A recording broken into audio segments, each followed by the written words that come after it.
Hola, ¿qué tal? Buenas tardes. Eh, pues aquí estamos otra vez, listos para compartir y transmitir. Estamos por iniciar una clase nueva, una sesión nueva más bien. Seguimos hablando acerca de la intercesión y bueno, vamos a estar hablando muy particularmente acerca de la sesión número 10 que se llama Visión para caminar en plenitud. ¿Qué es lo que necesitamos? Pues en un cierto sentido para que nuestra comprensión, nuestro entendimiento sea un poco más amplio, ¿no? Sea un poco más claro también acerca de todas estas cosas. Me hago un ajuste aquí en el teléfono. Uy. Listo. Hola, ¿qué tal? Bienvenidos a todos los que se están conectando. Eh, Insisto, vamos a iniciar una sesión nueva y seguimos con el tema de la intercesión. Esta sesión es la sesión número 10 y lleva por nombre Visión para caminar en plenitud. Vamos a estar hablando acerca del Espíritu Santo. Vamos a estar hablando por qué es el Espíritu Santo, para qué es el Espíritu Santo, cómo es que nosotros lo recibimos y cuál es la función principal del Espíritu Santo. Esto es muy importante porque regularmente las personas suelen tener muchos conceptos y muchas ideas acerca del Espíritu Santo, pero la mayoría de ellas son equivocadas o son muy secundarias, o sea, no son fundamentales ni son esenciales, pero como les dan demasiada importancia, como que empezamos a tener un concepto muy equivocado acerca del Espíritu Santo. Así que vamos a estar hablando acerca del Espíritu Santo el día de hoy, quizás la siguiente sesión, pero antes de eso también quiero dar un aviso a los que se están conectando. La semana que entra voy a estar tomando un curso intensivo de lunes a jueves, así que no me será posible transmitir la próxima semana.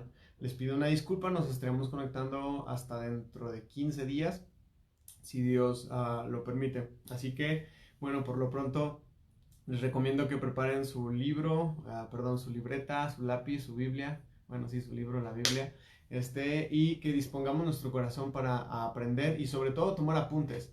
Tomar apuntes porque vamos a estar tocando algunos textos bíblicos que por sí solos son muy sustanciales, por sí solos están llenos de muchísimo contenido teológico y entonces es necesario que tú los apuntes y que tú los estudies entre los días siguientes y más porque no vamos a tener clase dentro de 8 días para que puedas estar constatando lo que estamos hablando y tu entendimiento y tu paradigma acerca del Espíritu Santo también pueda ser perfeccionado, pueda ser pulido o hasta pueda ser transformado si es que tenemos una idea muy errónea o muy equivocada acerca de el Espíritu Santo. Así que bueno, de entrada te digo que hay que leer Juan desde el capítulo 13 hasta el capítulo 17. Este mensaje que abarca capítulo 13, 14, 15, 16 y 17, que abarca 5 capítulos, este mensaje es uno solo, ¿no? Sabemos que las cartas que fueron escritas en la escritura, toda la Biblia en particular, pues no estaba dividida ni en capítulos ni en versículos, sino que es algo que más con el paso del tiempo fuimos haciendo para encontrar más rápido alguna porción bíblica. Pero hablando del discurso así tal cual, el capítulo 13 hasta el capítulo 17 de la escritura, ahí encontramos muy particularmente todo un mensaje o todo un discurso que el Señor Jesús le está dando a sus discípulos, que el Señor Jesús está preparando para compartir a sus discípulos acerca de cómo es que ellos tienen que prepararse por el fin de la era que está por venir o que está viniendo. ¿Ok? Entonces vamos a tomar eso en cuenta, vamos a hacer esos apuntes por ahí y más adelante vamos a estar hablando o vamos a estar desarrollando algunas porciones o palabras claves acerca de este versículo. Vamos a orar. Señor, te damos gracias en esta tarde por tu fidelidad, te damos gracias en esta tarde por tu Espíritu Santo, te damos gracias por tu presencia con nosotros, te damos gracias, Señor, porque tú caminas con nosotros, tu palabra es luz a nuestro ser y alumbra nuestra oscuridad, alumbra nuestra maldad. Te pido, Señor, que en el nombre de Jesús tú nos hables en esta tarde, Señor, y que tu palabra, tu espíritu sobre todo, Señor, y más ahora que nos disponemos a hablar acerca de él, tu espíritu pueda darnos luz, pueda darnos dirección y pueda darnos claridad acerca de las cosas que nosotros debemos de asimilar y que nosotros debemos de vivir y experimentar. Es nuestra oración y es nuestro deseo, Señor, en el nombre de Jesús. Amén. Amén. Ok. Estamos aquí, ¿no? Juan, capítulos del 13 hasta el capítulo 17 es una extensión de texto muy grande. Les recomiendo que la estén leyendo en estos días. Quizás es un capítulo diario y luego cuando terminen de leer otra vez los vuelvan a leer y así sucesivamente para que empiecen a empaparse un poco más. Muy particularmente de Juan capítulo 15 tenemos una serie de 6 o 7 predicaciones ahí en el Facebook y en la página de YouTube de la iglesia, por si quieren profundizar un poco más. Se llama la serie Permanecer. Pero bueno, entrando ya de lleno aquí a todo esto, vamos a ubicarnos en el contexto histórico de lo que está sucediendo. El Señor Jesús está teniendo la última cena con sus discípulos, esa escena donde habla acerca de Judas y dice que Judas le va a traicionar, esa misma cena donde el Señor Jesús se amarra una toalla a su cintura y empieza a lavar los pies de sus discípulos. Esa misma escena es la misma escena hasta que Jesús y sus discípulos llegan al Getsemaní y están orando y entonces vienen y toman preso a Jesús. Todo eso lo encontramos desde el capítulo 3 hasta el capítulo 17 de Juan y es un discurso largo y todo eso sucede dentro de una sola noche. Todos esos mensajes que el Señor Jesús está dejando son muy importantes y también son muy oportunos a la vez, porque se podría decir que la vida del Señor Jesús estaba por terminar y el Señor Jesús tenía que dejarles muchas cosas claras a sus discípulos para el camino, precisamente, para caminar en plenitud a pesar de la adversidad y a pesar de las circunstancias que estaban por venir y que estaban ya sucediendo en ese momento. Mira, Jesús estaba hablando con sus discípulos y les estaba ofreciendo frases poderosas que les iban a mantener firmes en medio de la adversidad. Jesús les estaba entregando el reino y hay que tomar en cuenta muchas de estas cosas. Jesús les estaba entregando el reino a un grupo de gente muy joven, muy joven. Hay algunos estudios que sostienen la posibilidad de que Juan el Bautista Juan el discípulo amado en ese momento tenía entre 9 y 12 años y los demás discípulos andaban entre los 17 y los 21 años. O sea, realmente ellos estaban muy jóvenes. Y el Señor Jesús está dando uno de los discursos más completos y más poderosos antes de ir a la cruz y se le está dando a un grupo de jóvenes, se lo está dando a un grupo de adolescentes, por decirlo de alguna manera, aunque la adolescencia no era una etapa que estuviera marcada en la cultura hebrea, para ellos prepararlos, para ellos tenerlos listos para la hostilidad que iba a venir en esos días futuros y por delante en el ministerio cuando la iglesia se fuera estableciendo.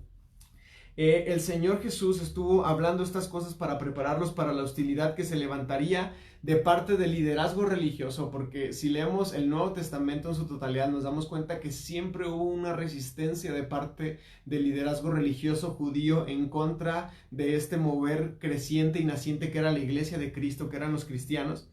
Y también el gobierno romano. O sea, los cristianos no solamente tuvieron dificultad con los judíos, sino que también tuvieron dificultad con los romanos, o viceversa. No solamente tuvieron dificultad con los romanos, sino que los mismos cristianos, creyentes, seguidores de Jesús, tuvieron dificultades con sus mismos hermanos, los judíos. Esto es muy interesante y hay que contemplarlo, porque lo que estaba por venir y lo que se estaba avecinando era una situación muy intensa, era una situación muy complicada, y en medio de esta situación muy complicada, el Señor Jesús está dando un discurso poderoso. Cuando empezamos a meter todo este contexto a nuestra cabeza, nos empieza a quedar más claro el porqué de un mensaje tan duro, el porqué de un mensaje tan directo, pero a la vez porque es un mensaje que da visión para caminar con claridad en el futuro, para caminar con plenitud en las cosas que habían de venir. Mira, de entre algunos temas que el Señor Jesús trata del capítulo 3 al capítulo 17 de Juan, Jesús sobresaltó un tema muy en particular que vamos a hablar el día de hoy acerca de él, y es el tema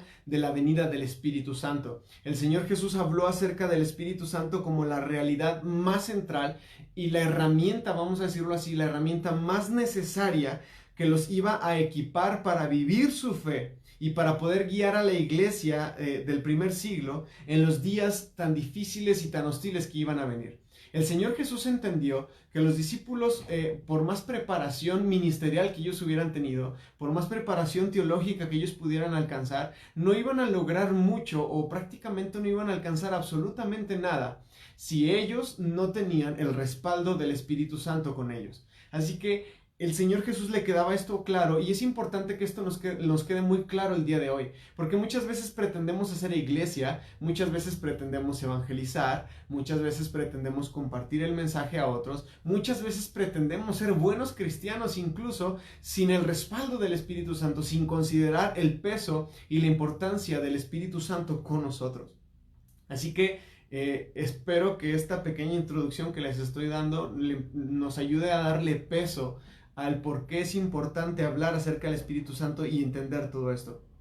Jesús, sin duda alguna, él estaba edificando a la iglesia del primer siglo, él estaba edificando a la iglesia del Nuevo Testamento bajo el fundamento o bajo la necesidad del Espíritu Santo. Mira, Jesús fue directo a hablar de lleno acerca de este tema y lo que pasaría cuando el Espíritu Santo viniera. También Jesús habló acerca de la importancia de que este Espíritu se manifestara en medio de la iglesia y lo que iba a hacer en ellos, alrededor de ellos y por medio de ellos y por ellos. Así que vamos a entrar un poquito de lleno en todo esto. Juan capítulo 14, versículos 16 al 18. Vamos a estar ahí, no sé si quieran anotarlo o quieran buscarlo. Juan capítulo 14 del versículo 16 al 18 dice así la escritura. Está hablando el Señor Jesús y él dice: y yo rogaré al Padre y el Padre les dará otro consolador. Es decir, yo estoy aquí para consolarlos, yo estoy aquí para acompañarlos, pero yo me voy a ir y es importante que tengan un consolador, así que yo me voy a ir y voy a rogar al Padre que Él envíe un consolador. En griego la palabra parakletos, ¿no? Para que este consolador esté con ustedes, algo muy particular, dice el Señor Jesús, para que Él esté con ustedes para siempre. Esto es muy importante. Ahora, Jesús empieza a describir el Espíritu y dice, Jesús empieza a describir este consolador y dice, es el Espíritu de verdad, al cual el mundo no puede recibirlo porque no le ve, ni tampoco le conoce. Pero ustedes sí le conocen, porque mora con ustedes y estará con ustedes. No los dejaré huérfanos, sino que yo vendré a vosotros. Es muy interesante esto porque en un cierto sentido el Señor Jesús es una persona y el Espíritu Santo es otra persona. Y sí, el Señor Jesús empieza a hablar acerca del Espíritu Santo en una tercera persona. Y Él empieza a decir, Él vendrá, Él habitará entre ustedes, Él estará con ustedes, porque hará morada con ustedes. Dice, pero yo no los voy a dejar huérfanos, sino que yo vendré a vosotros. Y como que el Señor Jesús deja de hablar del Espíritu Santo en tercera persona y empieza a hablar del Espíritu Santo en primera persona. Es muy interesante todo esto, porque con esto también podemos entender que el Espíritu Santo es la expresión de Jesucristo en una dimensión espiritual. Aunque son personas distintas, el Padre, el Hijo y el Espíritu, estos tres son uno solo. Y son uno solo para ayudarnos, para edificarnos a nosotros. Ahora, el Señor Jesús también dijo ahí en Juan 14, del 26 al 27, que Él iba a habitar con ellos y que iba a estar con ellos. Mira, dice así la Escritura, mas el Consolador, el Espíritu Santo, a quien el Padre enviará en mi nombre, Él les enseñará todas las cosas. Él les va a enseñar todas las cosas. Y les recordará todo lo que yo ya les dije. Es decir, no solamente va a ser un maestro que enseña, sino también va a ser una muy buena conciencia que recuerda, una muy buena memoria que nos hace recordar las situaciones. Jesús mismo dice, la paz les dejo, mi paz yo les doy, yo no la doy como el mundo sabe dar la paz, no se turbe su corazón ni tengan miedo. Aquí hay un discurso muy interesante acerca de la paz, no me voy a meter mucho en esto, pero el Señor Jesús está enfatizando que la paz que Él sabe dar no es como la paz que el mundo da, por una y sencilla razón, y te explico por qué. Era muy particular en aquellos tiempos, en el primer siglo, una palabra que quizás has escuchado, ya sea en alguna predicación o quizás las has escuchado en historia universal, la pax romana, la paz que Roma sabía dar o la paz que Roma estaba acostumbrada a dar. Y la paz de Roma era una paz impuesta, era una paz donde si no sabes estar tranquilo voy a mandar a mis soldados para que estés tranquilo. No te puedes poner de acuerdo con tu hermano, pues yo voy a tomar la decisión por ustedes dos y mi paz va a ser entre ustedes. Esa era la paz romana. Era una paz impuesta que curiosamente era una paz que venía como consecuencia de la violencia, ¿no? Entonces, esa era la paz a la cual la gente en el primer siglo estaba acostumbrada. Y entonces el Señor Jesús en este discurso él dice, yo les voy a dar mi paz. Y mi paz no es como la sabe dar este mundo. Mi paz no es una paz impuesta. Mi paz no es una paz que viene acompañada de violencia, sino que mi paz es una paz distinta a la de este mundo que va a hacer que no se turbe su corazón y va a hacer que su corazón no tenga miedo. De esa paz el Señor Jesús está hablando. Ahora, también el Señor Jesús habla acerca del Espíritu Santo y dice que el Espíritu Santo, el Consolador, es alguien que va a enseñar y va a recordar. Ya lo mencionamos, pero hay otros versículos que sostienen mucho esta idea y son los siguientes. Mira, vamos ahí mismo en Juan, pero ahora al capítulo 16 y vamos a leer del versículo 7 al 16. Juan capítulo 16 del versículo 7 al 16 y dice así la Escritura. Pero yo les digo la verdad, les conviene que yo me vaya. Ve esta franqueza con la que el Señor Jesús está hablando, ¿no? Dice, o sea, a mí me encantaría quedarme, a mí me encantaría seguir conviviendo con ustedes, dice, y yo sé que ustedes también, pero esto no es conveniente, les conviene, me conviene que yo me vaya, porque si yo me voy, dice el Señor Jesús, porque si yo no me fuere, el Consolador no podría venir a ustedes, dice, mas si yo me voy a poder enviar a este Consolador, voy a poder enviar a este Espíritu Santo. Y cuando el Consolador venga, Él va a convencer, fíjate bien, Él va a convencer al mundo de pecado, Él va a convencer al mundo de justicia y Él va a convencer al mundo de juicio. De pecado por cuanto no creen en mí. El Espíritu Santo sí va a hacer esa labor de decir, necesitamos de Jesucristo. De justicia por cuanto yo voy al Padre, por cuanto yo he tomado el lugar que ustedes tenían que tomar. Dice, y no me verán más, y no me van a ver ustedes más. Dice, y de juicio, por cuanto el príncipe de este mundo ha sido ya juzgado. Fíjate, el Espíritu Santo va a cumplir estas tres cosas, o el Espíritu Santo hace esta labor en nosotros. Número uno, nos hace entender que necesitamos de Jesús, pero número dos, nos hace entender que somos presentados justos delante de Dios, y número tres, nos hace entender que el Señor ya ha juzgado al maligno en estos tiempos. Ahora, dice, aún tengo muchas cosas que decirles, pero ahora ustedes no las pueden sobrellevar. Si de por sí el discurso de Juan capítulo 13 hasta el capítulo 17 fue extremadamente cargado de contenido y de teología, el Señor Jesús dice, hay muchas cosas más que decirles, pero ahora no las pueden sobrellevar. Dice, pero cuando venga el Espíritu Santo, cuando venga el Espíritu de verdad, Él los va a guiar a toda verdad. Él va a saber llevarlos poco a poco, según el conocimiento que tú necesites tener, según la información que tú necesites asimilar, según esa comprensión o esa revelación que tú necesites tener acerca de Dios o acerca de mí, el Espíritu Santo te va a ir guiando poco a poco a toda verdad. Algo muy importante acerca del Espíritu Santo es lo siguiente, dice el Señor Jesús, porque Él no va a hablar por su propia cuenta, sino que Él va a hablar todo lo que escuche. Y Él les va a hacer saber las cosas que han de venir. Esto es muy importante, iglesia, porque a veces como cristianos vivimos con el temor y la incertidumbre del mañana y del futuro. Pero déjame decirte que si el Espíritu Santo está en nosotros, mora en nosotros, y no solamente está y mora en nosotros, sino si nosotros permitimos que el Espíritu Santo se enseñoree de nosotros, que es algo que vamos a ver más adelante, el Espíritu Santo nos va a hacer saber las cosas que han de venir. Vamos a estar preparados. En otras palabras, alguien que está velando, alguien que está en constante comunión con el Señor, alguien que lee la Escritura, alguien que ora, alguien que se deja guiar por el Espíritu de Dios, es alguien que el futuro no le toma por sorpresa. Es alguien que es entendido en los tiempos y el aumento de la maldad, la adversidad y las circunstancias jamás le toman por sorpresa. Dice el Señor Jesús acerca del Espíritu Santo, dice, Él me glorificará, versículo 15, 14, Él me glorificará porque tomará de lo mío y se los hará saber. Esto es muy importante también. Versículo 15, todo lo que tiene el Padre es mío, por eso dije que Él va a tomar de lo mío y se los va a hacer saber. Es muy interesante. ¿Recuerdas que en el Salmo, por ejemplo, dice que el Padre le entregó todas las cosas a su Hijo, a su Rey que ha puesto sobre Sión? Entonces aquí está diciendo Jesús, todo lo que tiene el Padre realmente es mío. Y este Espíritu va a tomar de lo mío y se los va a hacer saber. Es decir, no va a haber nada oculto si nosotros estamos dispuestos a buscarlo y dejamos que el Espíritu nos lo muestre. Versículo 16, todavía un poco de tiempo y ustedes no me verán, y de nuevo un poco de tiempo y me verán, porque yo voy al Padre. Es muy interesante.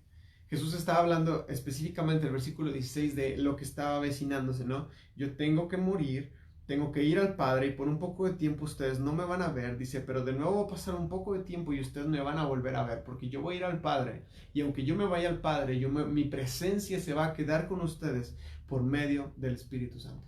Así que voy a enlistar algunas cosas resumidas de lo que acabamos de leer acerca del Espíritu Santo y quiero que veamos o que contrastemos, por decirlo de alguna manera, toda esta idea y todo este concepto que ya tenemos acerca del Espíritu Santo, que lo contrastemos con lo que la Biblia sí dice acerca del Espíritu Santo.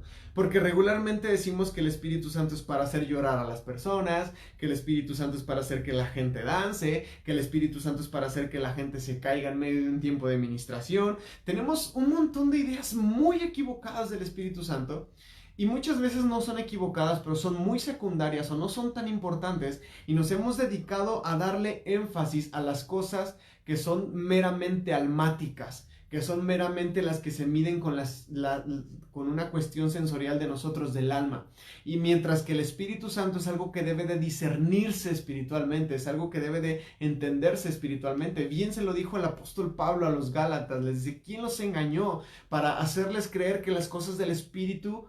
Escucha bien, que las cosas del Espíritu se han de vivir o se han de comprender en la carne? No, las cosas del Espíritu no se viven y difícilmente se comprenden en la carne. Las cosas del Espíritu van a ser discernidas, van a ser comprendidas espiritualmente. Así que estaríamos en un error muy grave, estaríamos en un grave error si nosotros quisiéramos intentar medir o expresar nada más al Espíritu en una forma carnal o almática, que, es que no está llorando, entonces el Espíritu Santo no lo ha tocado, es que no le gusta danzar, entonces no es lleno el Espíritu Santo. No podemos hacer esa clase de conjeturas, porque el propósito del Espíritu Santo lo acabamos de leer y lo voy a mencionar en una lista. Primera cosa, el Espíritu Santo va a convencer al mundo de pecado, justicia y juicio. Esa es una tarea fundamental del Espíritu Santo.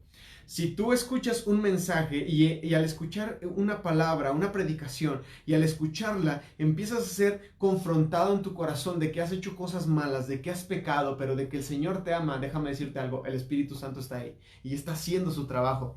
Ahora, otra cosa que el Espíritu va a hacer, según Juan, es que el Espíritu Santo nos va a guiar a toda verdad. Esto es increíble también. Si tú te sientes confundido, si tú te sientes engañado, pero empiezas a abrir la escritura y el Señor empieza a guiarte y empiezas a entender cosas, déjame decirte otra cosa. Tú tienes al Espíritu Santo y el Espíritu Santo es tu aliado y Él te está guiando a toda verdad. Ahora, hay algo muy importante, el Espíritu Santo no habla por su propia cuenta, el Espíritu Santo no habla por su propia autoridad, por lo tanto, el Espíritu Santo jamás te va a decir algo que sea distinto o que sea contrario o que sea muy raro al mensaje que el Señor Jesús y que el Padre ya nos han dado. Esto es muy importante considerarlo porque hay gente que a veces dice, el Espíritu Santo me está diciendo, el Espíritu Santo me está mostrando y nada tiene que ver con las Escrituras, nada tiene que ver con el mensaje que el Señor Jesús ya nos ha dado. Mientras que el Señor Jesús nos está diciendo que el Espíritu Santo no va a hablar por su propia cuenta. Lo que sí nos dice acerca del Espíritu Santo es que el Espíritu Santo va a hablar todo lo que Él escuche, todo lo que Él reciba acerca de Cristo y acerca del Padre, eso sí nos lo va a decir, eso sí nos lo va a mostrar, nos lo va a enseñar, y es decir, que Él nos va a hacer saber o Él nos va a hacer entender las cosas que están por venir. Esto es muy importante. También dice Jesús, el Espíritu Santo va a tomar de lo que es mío y se los va a hacer saber. Yo no sé si tú estás aquí intentando crecer en la revelación de Jesucristo, intentando conocer más al Padre. Y si tú estás buscando eso, déjame decirte algo. El Espíritu Santo está para ayudarte. El Espíritu Santo está ahí para mostrarte y hacerte conocer aún más de Cristo. También el Espíritu Santo, dice Jesús acerca de Él, Él va a habitar con ustedes y el Espíritu Santo va a estar con ustedes. El Espíritu Santo nos va a enseñar las cosas que han de venir, pero también el Espíritu Santo nos va a recordar todas estas cosas. Es muy interesante todo esto porque al menos hasta aquí nos damos cuenta que el Espíritu Santo tiene muchísimas funciones y a veces nosotros tenemos unas ideas muy equivocadas, muy chafas, por decirlo de alguna manera, acerca del Espíritu Santo. Y tenemos que tener cuidado, tenemos que apegarnos lo más que podamos a la Escritura para intentar entender todo esto. ¿Sabes para qué? Para que no seamos engañados, para que nuestro corazón no sea desviado por cosas que no son importantes o por cosas que son secundarias. Hay tres maneras diferentes de ver el ministerio del Espíritu Santo. Voy a mencionarlas a continuación. El ministerio del Espíritu Santo o la labor o el trabajo del Espíritu Santo, la primera es con ustedes. ¿Sí? El Espíritu Santo va a estar con nosotros, hombro a hombro, codo con codo. El Espíritu Santo va a ir con nosotros y va a estar ayudándonos con nosotros a luchar en contra de los incrédulos. Es decir, cuando yo le predico a alguien, cuando yo le comparto a alguien, yo no puedo convencerlo a él de pecado, yo no puedo convencerlo a él de juicio, yo no puedo convencerlo a él de justicia. Cuando yo le predico a alguien, el Espíritu, si el Espíritu está conmigo y él está luchando a codo con codo conmigo, hombro con hombro conmigo, el Espíritu Santo es el que va a hacer esa labor con los incrédulos. Ahora, el Espíritu Santo también se mueve en otra dimensión diferente y es una dimensión en la que él está en nosotros. No solamente está con nosotros, sino que él también está en nosotros. Él nos hace nacer de nuevo, pero también Él hace una revelación creciente de Cristo en nuestro interior. Y esto también es muy importante que nos quede claro y que sea sumamente importante en nuestro corazón. Ahora, no solamente el Espíritu va a estar con nosotros, no solamente el Espíritu va a estar en nosotros, sino que también el Espíritu Santo va a estar sobre nosotros. Él va a estar llenándonos constantemente, Él va a estar abundando en nosotros. Y esto es lo que nosotros conocemos como una primera instancia, el bautismo del Espíritu Santo, y como instancias consecuentes, la llenura del Espíritu Santo. Porque el bautismo del Espíritu Santo es una sola vez y para siempre. Mismo Pablo en Efesios dice un solo Dios, un solo Espíritu, un solo bautismo. No es que podamos ser bautizados del Espíritu Santo cada 8 días o cada 15 días. Cuando tú crees en el Señor Jesucristo y eres sellado con el Espíritu Santo y eres lleno del Espíritu Santo, tú estás siendo bautizado en el Espíritu Santo. Aunque no haya lenguas, aunque no estés danzando como loco, aunque no sientas mariposas en tu estómago, aunque no sientas que estás entrando a otra dimensión, ¿sabes por qué no es necesario todo esto? Porque el tema del Espíritu Santo es algo que se debe de discernir y vivir con la fe y en el Espíritu. Insisto, no es con las cuestiones almáticas, no es con la sensación de, ay, es que estoy llorando, ay, es que me siento así, es que me siento así. Tiene que ser un acto de fe principalmente. De eso se trata el tema del Espíritu Santo y cómo el Espíritu Santo puede habitar o morar entre nosotros. Ahora, el Señor Jesús, la noche antes de su crucifixión, una noche anterior a su crucifixión, el Señor Jesús enfatizó la importancia de que el Espíritu Santo haga una mancuerna con la oración, de que el Espíritu Santo haga una mancuerna con la intercesión. En un cierto sentido, el Señor Jesús nos estuvo invitando a contender, a ir al frente y luchar. Este es el segundo tema más importante que Jesús enfatizó la noche anterior a su crucifixión. Lo que Él estaba buscando con invitarnos a contender, con invitarnos a luchar, es que específicamente nosotros aprendiéramos, pero también nos esforzáramos por acceder a la vida del Padre. Lo voy a repetir una vez más, porque a veces creemos que orar es solamente, o que contender en oración es solamente como que luchar en contra de una enfermedad o luchar en contra de una situación. El Señor Jesús también nos invita a contender para acceder a la vida y a la comunión del Padre y con el Padre.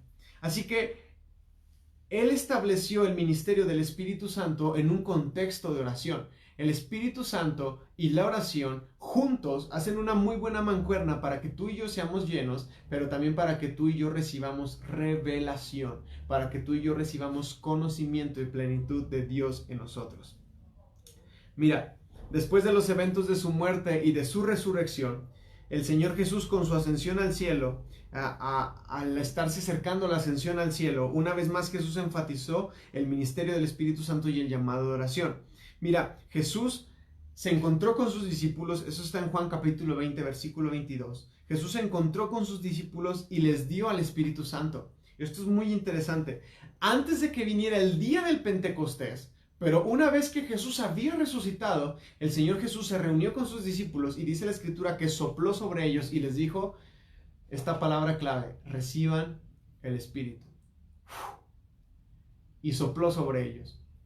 Esto es muy interesante porque ellos ya tenían el Espíritu Santo. Sin embargo, el derramamiento del Espíritu Santo sucedió hasta el día del Pentecostés.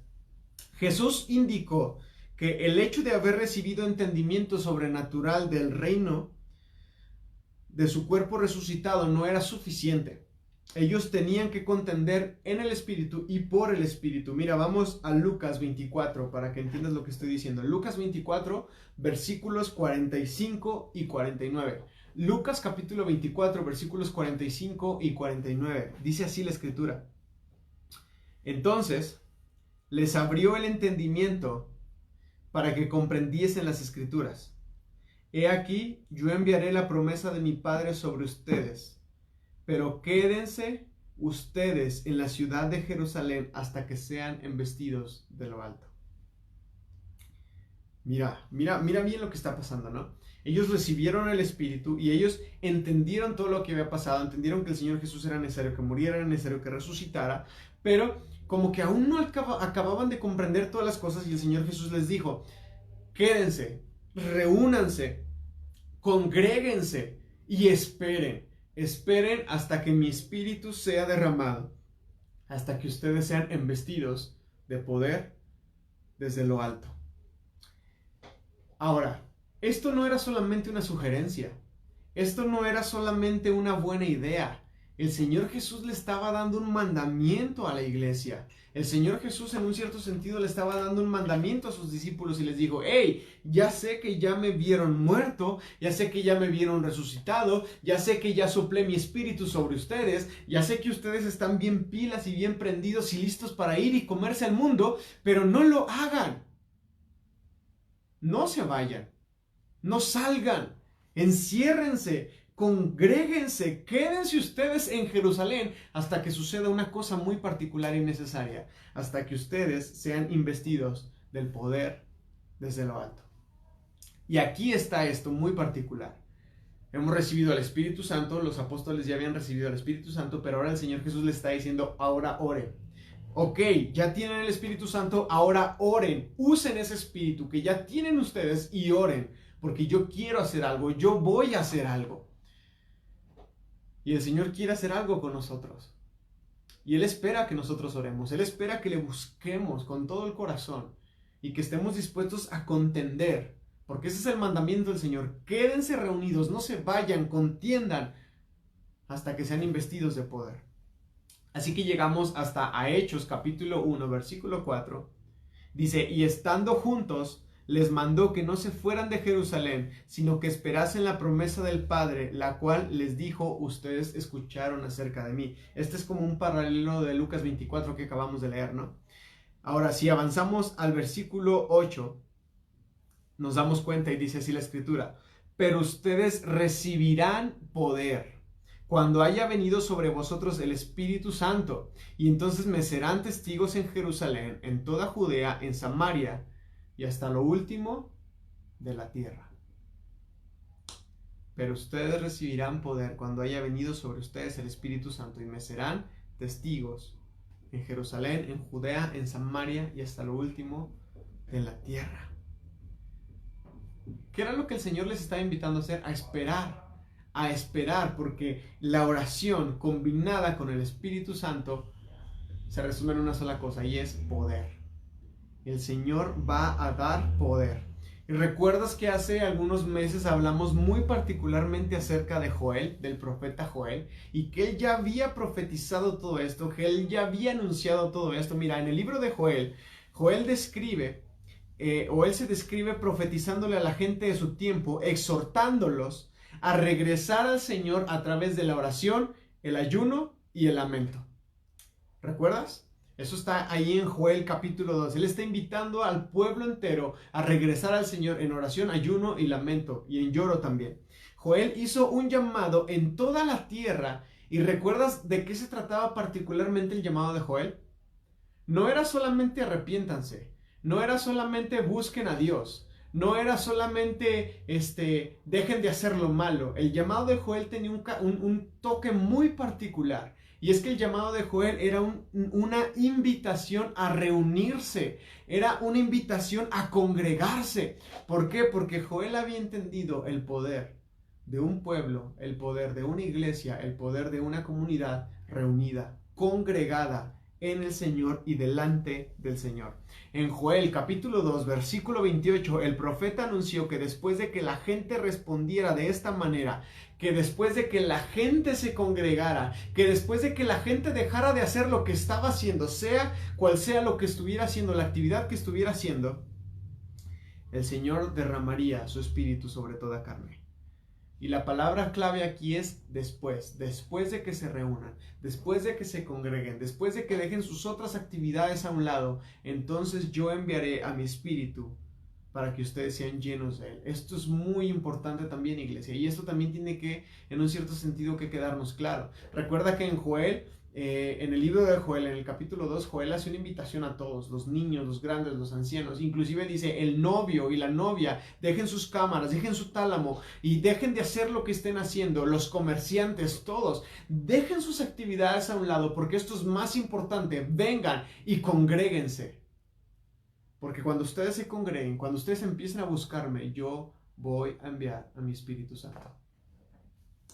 De verdad, hace falta reuniones de iglesia con este único y solo propósito, donde el tiempo no importe. Y no estoy diciendo que es necesario que duren miles de horas, sino que estoy diciendo que es necesario que la gente que se congregue, que todos vayan, que todos vayamos con esta idea y con esta mentalidad de decir, no nos vamos a ir de aquí. No hay nada más importante, no hay nada más trascendental que el hecho de que estemos reunidos juntos buscando al Señor. Porque el Señor hizo una promesa a través de Joel, hizo una promesa que después se la hizo a sus discípulos y es una promesa que es válida para ti y para mí el día de hoy. Reúnanse, congréguense y búsquenme porque me van a encontrar, porque lo vamos a encontrar y vamos a recibir poder. Esto es lo que habló el profeta Joel. Mira, nosotros sabemos que en el día del Pentecostés el Espíritu Santo vino como lenguas de fuego y reposó en 120 personas que estaban en la habitación.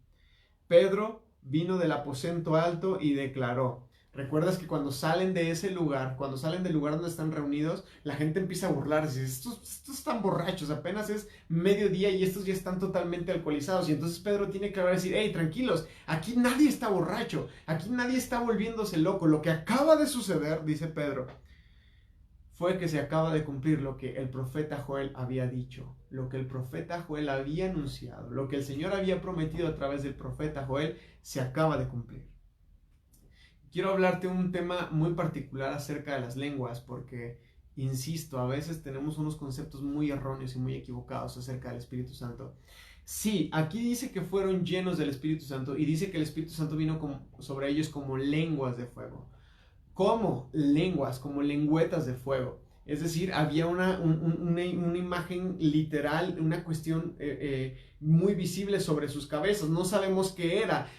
Lucas, quien escribe el libro de los Hechos, no encuentra la explicación y él dice, esto era como si hubiera lenguas de fuego en su cabeza. Realmente no sabemos hasta qué grado fue tan literal su expresión. Lo que sí sabemos es que había una imagen, había una impresión sobre ellos, pero la otra cosa que sí sabemos es que dice el texto que ellos estaban hablando en lenguas. Ahora, quiero que quede muy claro el tema de las lenguas, porque al menos aquí en Hechos, capítulo 2, las lenguas de las cuales, en Hechos capítulo 1 y capítulo 2, las lenguas de las cuales Lucas está hablando, son lenguajes de pueblos vecinos.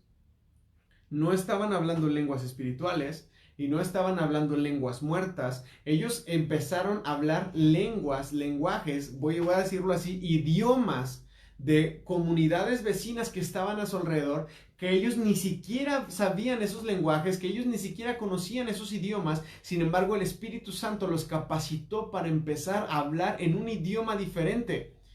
Ahora, te podrás imaginar por qué el Señor los capacitó para hablar con un idioma diferente. La respuesta es muy sencilla.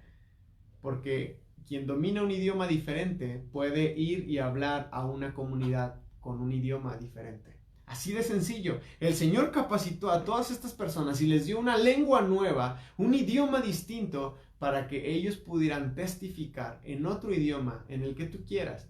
Ahorita voy a mencionar puras lenguas de aquellos tiempos. Está el griego, está el arameo, está el hebreo,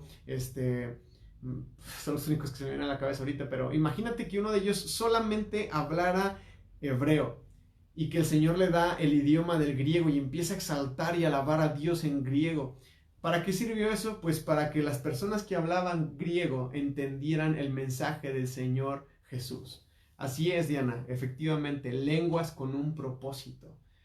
Así que, si tú quieres que el Señor te dé lenguas, esperemos que nos dé lenguas para hablar a nuestra gente nativa de nuestro país, nuestras lenguas autóctonas quizás, para hablarles del Señor y ellos conozcan y ellos reciban un mensaje. Sí existen las lenguas espirituales, sí existen, pero lo que quiero que entendamos es que las lenguas vinieron precisamente con un propósito cuando el Espíritu Santo vino a habitar sobre ellos.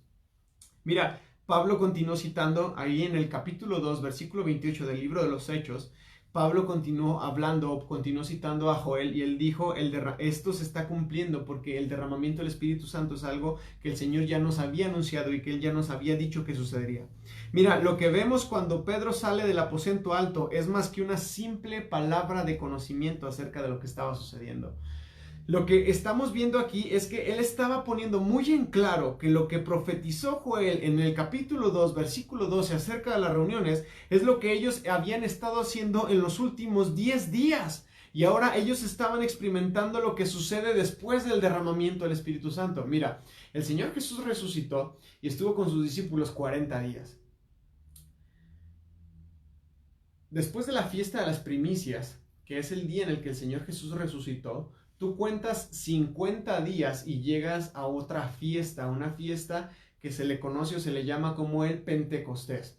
Entonces, el Señor Jesús, después de su resurrección, estuvo 40 días con sus discípulos, ascendió a los cielos, y de los 40 a los 50 días, obviamente hay 10 días de por medio, de los 40 a los 50 días, 10 días la iglesia, los primeros discípulos, estuvieron encerrados en un solo lugar, haciendo una sola cosa, y ellos estaban buscando al Señor. A veces con una oración de 10 minutos creemos y decimos, ay, es suficiente, ya oré y el Señor no me visita. Ellos estuvieron esperando 10 días, hermanos, 10 días unidos, reunidos, congregados en obediencia y diciendo, el Señor nos dijo que hiciéramos esto y aquí estamos, lo vamos a seguir haciendo hasta que Él nos visite, hasta que venga el poder del Señor sobre nosotros.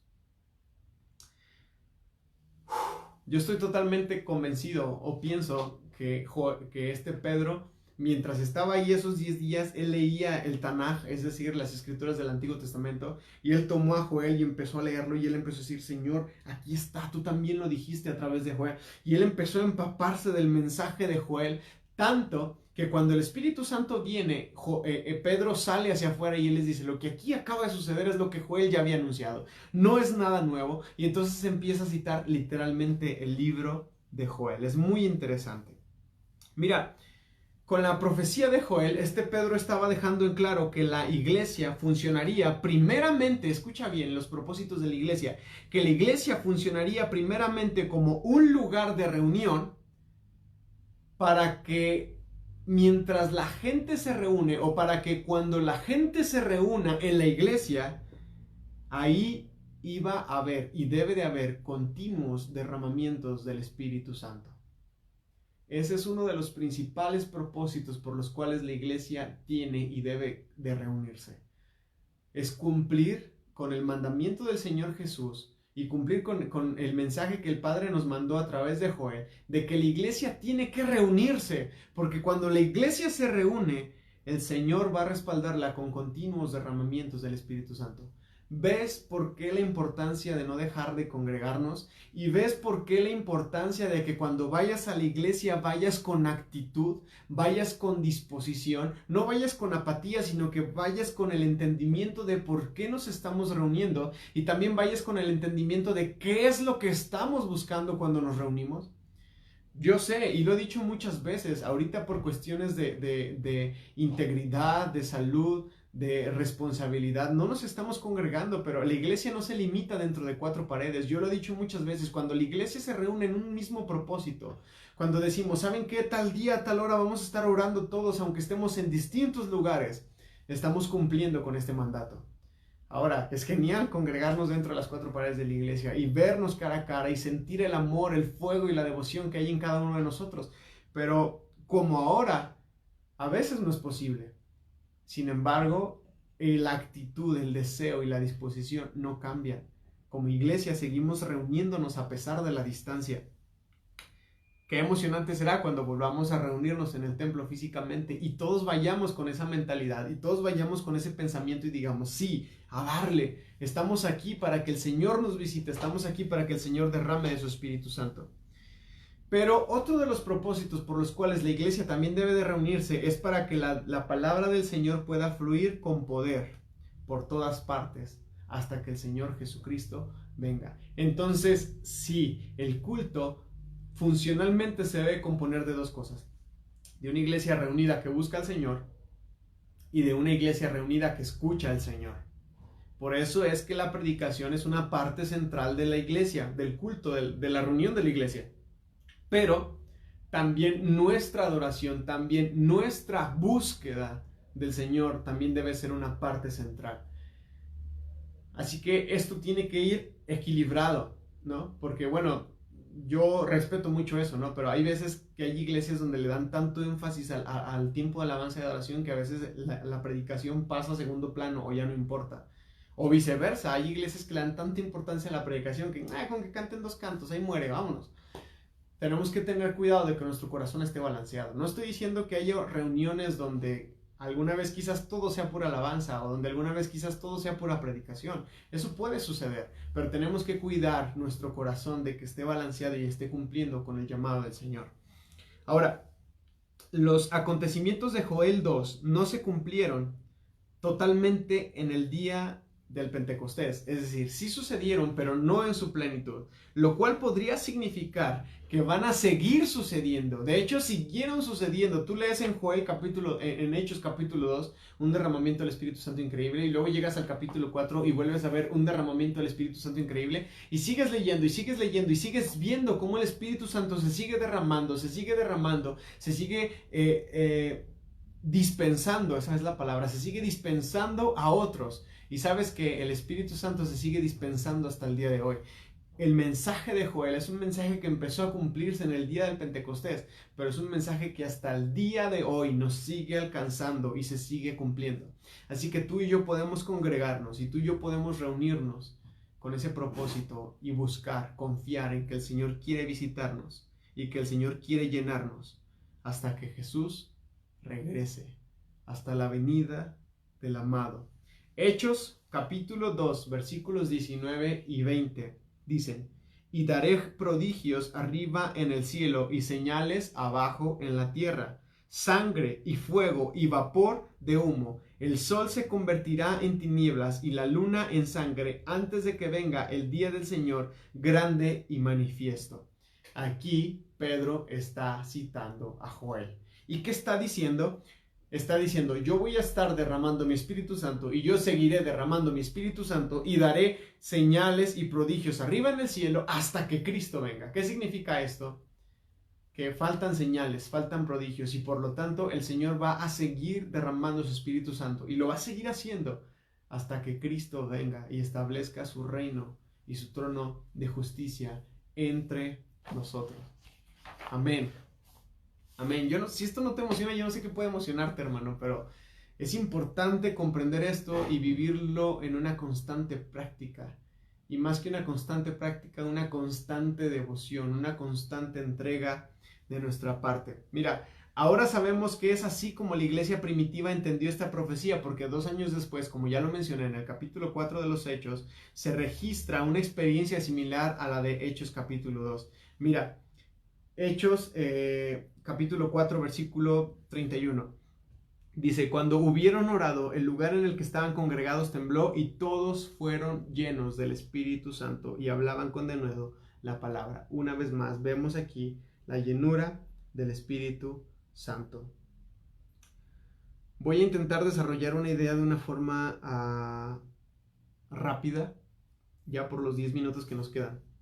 Mira, Muchos de nosotros hemos experimentado esto, quizás. Yo estoy seguro que quizás todos los que por lo que veo de los que están conectados, yo estoy seguro que casi todos han experimentado ya el bautismo del Espíritu Santo. Todos han sido creyentes, han sido llenos ya del Espíritu Santo.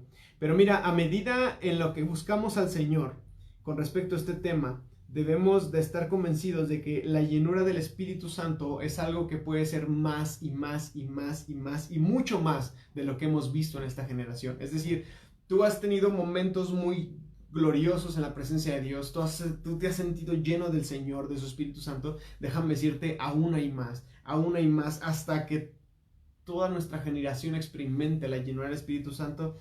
No hemos experimentado ni una cuarta parte de lo que es vivir en la plenitud del Espíritu Santo. Mira, hemos disminuido la plenitud del Espíritu Santo a un grupo de personas que están en reuniones y que están orando mucho y que están orando muy fuerte y que están hablando en lenguas, pero déjame decirte algo, la llenura del Espíritu Santo es mucho más, es la experiencia más sana, más santa y más sagrada que Dios puede darle al alma del ser humano.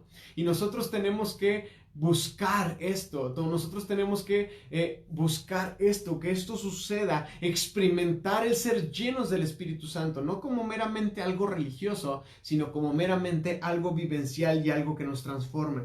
Mira, hay un personaje que se llama Leonard Ravel. Él dice que hay cientos de millones de personas que han sido llenas o han sido bautizadas en el Espíritu Santo en todo el mundo, pero que no han entendido la autoridad neotestamentaria que esto implica. Mira, justamente antes de su ascensión, el Señor Jesús les explicó a todos sus discípulos que toda autoridad le había sido dada en los cielos y en la tierra, y que ahora Él iba a derramar esa autoridad sobre sus discípulos.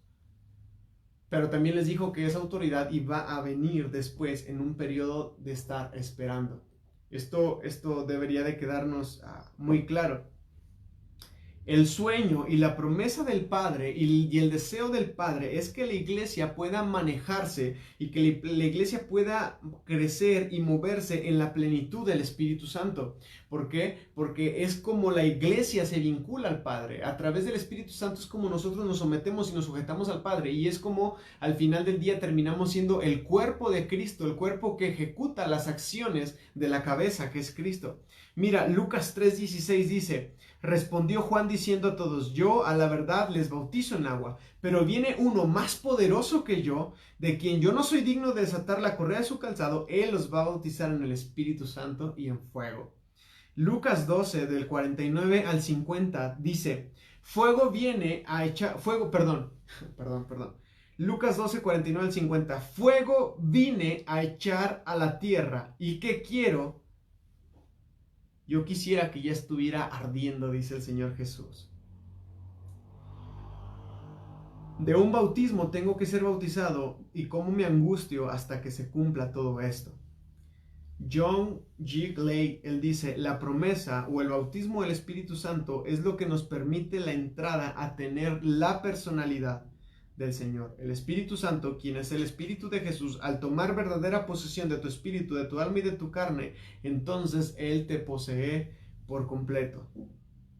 Mira, sí hemos experimentado al Espíritu Santo, yo sé que sí hemos experimentado plenitud de Dios en nuestra vida, pero créeme, no hemos visto ni una cuarta parte de lo que esto implica y lo que esto significa. Recuerda que el Señor Jesús dijo: estas y mucho más cosas ustedes pueden hacer en mi nombre, si creen.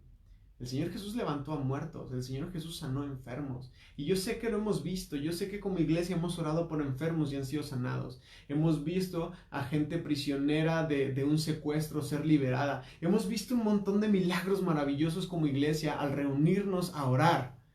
Pero déjame decirte, no es todo, aún hay más, y como iglesia tenemos que aprender a buscar ese más, ese plus. Mira, la plenitud del bautismo en el Espíritu Santo es cuando el Espíritu toma posesión de nosotros. Eso es ser lleno del Espíritu Santo, cuando el Espíritu toma una completa posesión de nosotros, de nuestros actos, de nuestras palabras, de nuestros pensamientos, de nuestras intenciones. Dejamos que el Señor nos gobierne y entonces nosotros nos convertimos en la morada de Dios. Y aunque no nos daremos cuenta de la realidad de esto en su plenitud hasta que el Señor Jesús venga, sí podemos irlo experimentando con práctica, conforme vamos cediendo terreno al Señor. Así que el deseo principal de Dios era mandar a su Hijo a morir en la cruz, levantarlo de entre los muertos, hacerlo ascender a las alturas con el propósito de justificarnos a nosotros, pero también para seguir metiendo de esta misma gente en el proceso de purificación, perdón y liberación y prepararlos. Una vez que el Señor Jesús ya hizo la obra, el siguiente agente en trabajar es el Espíritu Santo, porque por medio del Espíritu Santo nosotros nos preparamos para hacer la habitación de Dios en la misma manera en la cual Jesús fue poseído por el Espíritu de Dios. Así que nosotros podemos alcanzar esta plenitud o esta totalidad. Isaías 66, 1 y 2 dice: el cielo es mi trono y la tierra es el estrado de mis pies. ¿Dónde está la casa que ustedes me habrían de edificar y dónde está el lugar de mi reposo? Mira lo que está preguntando Jesús. Mi mano hizo todas estas cosas y así todas estas cosas fueron hechas, dice Jehová, pero miraré a aquel que es pobre y que es humilde de espíritu y que tiembla a mi palabra. Ahí está, el Señor Jesús está diciendo, está reclamando, dice, ¿dónde está mi casa? Yo creé todas estas cosas, pero ¿dónde está mi morada? Pero después dice, el que es pobre y humilde de espíritu, a ese no solamente voy a ver, yo voy a habitar con él, yo voy a estar con él. Y Efesios 2:20 dice, edificados sobre el fundamento de los apóstoles y profetas, siendo la piedra del ángulo principal Jesucristo mismo. Así que la habitación es una experiencia literal donde Dios, por medio del Espíritu Santo, Él viene y Él habita en un hombre o en una mujer y toma posesión de Él, no solamente de su espíritu, sino que también logra someter el alma y el cuerpo a la voluntad del Señor. Jesús es el primogénito entre muchos, lo que significa que vivir el tipo de vida que el Señor Jesús vivió es algo que es posible con la ayuda del Espíritu Santo. Voy a dejarlo hasta aquí por el tiempo. Si este tema genera preguntas, porque yo sé que este tema genera muchas preguntas, y quieren escribirlas, podríamos intentar responderlas. Inicié esta clase dando un aviso y lo voy a volver a dar. La próxima semana voy a estar tomando unos cursos, unas clases intensivas por varios días y no me va a ser posible transmitir el próximo martes. Así que nos vemos dentro de 15 días, primero Dios, pero les estuve dando todas estas citas para que ustedes estudien particularmente desde Juan capítulo 13 hasta el capítulo 17, estudien esos capítulos, lean uno diario y cuando le den la vuelta vuelvan a leerlos y empiecen a ver el plan que el Señor está trazando, empiecen a ver lo que el Señor está hablando acerca del Espíritu Santo y sobre todo, oremos para ser llenos, para ser más llenos de este precioso Espíritu Santo. Yo he terminado, espero que esto sea de bendición para ustedes. Necesitamos del Espíritu Santo para que nos dé una visión para caminar en plenitud. No podemos hacer mucho si nos quedamos solamente con nuestra teología y con nuestras buenas intenciones. Necesitamos del respaldo del Espíritu Santo en nuestra vida para poder hacer lo que el Señor nos pidió que hiciéramos. Así que busquen al Señor, mientras puede ser hallado y mientras Él se deja encontrar. Él prometió derramar su Espíritu Santo si nos reuníamos y lo buscábamos y esperábamos en Él. Que Dios les bendiga mucho y que Dios les bendiga siempre. Nos vemos pronto. Si les surgen preguntas, por favor, háganoslas llegar. Con todo gusto intentaremos responderlas y si no, estudiamos, investigamos, aprendemos y aprendemos todos juntos. Que Dios les bendiga. Hasta luego.